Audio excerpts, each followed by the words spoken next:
இந்த உலகத்தோட 50 மிகப்பெரிய பேரரசுகள்ல 9வது இடத்துல இருக்க பேரரசு தான் ஹான் பேரரசு. இந்த பேரரசோட தலைநகரம் சாங்கன் லியோயாங்.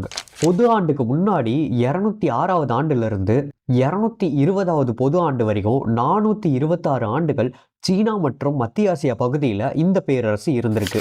மன்னர் லியோ பேங்கால தோற்றுவிக்கப்பட்ட இந்த பேரரசை 24க்கும் மேற்பட்ட மன்னர்கள் ஆட்சி செஞ்சிருக்காங்க. விவசாயம் மற்றும் வாணிகம் தான் இவங்களோட பொருளாதாரத்துல அதிக வருவாய் ஈட்டித்தர தொழில்களா இருந்திருக்கு. பட்டு மற்றும் இரும்பு பொருட்களை இவங்க உலகம் ஃபுல்லா ஏற்றுமதி பண்ணியிருக்காங்க. மாமன்னர் ஊவோட ஆட்சி காலத்துல தான் இந்த பேரரசு அதோட மிகப்பெரிய பரப்பளவை அடைஞ்சது. அவரோட ஆட்சி காலத்துல ராணுவத்துல மட்டும் 5 லட்சத்துக்கும் மேற்பட்ட ராணுவ வீரர்கள் பணிபுரிஞ்சிருக்காங்க. மக்கள் தொகையில 6 கோடிக்கும் மேற்பட்ட மக்கள் வாழ்ந்திருக்காங்க. 60 லட்சம் சதுர கிலோமீட்டருக்கும் மேல இந்த பேரரசோட பரப்பளவு இருந்திருக்கு. உள்நாட்டு பிரச்சனைகள்னால இந்த பேரரசு வீழ்ச்சி அடைஞ்சிருச்சு. என்னோட அடுத்த பதிவுல இன்னொரு பேரரசை பத்தி நான் சொல்றேன். விருப்பம் இருக்கவங்க இந்த பக்கத்தை பின்தொடர்ந்துட்டு உங்களோட நண்பர்களுக்கும் இந்த பதிவை அனுப்பிச்சிருங்க.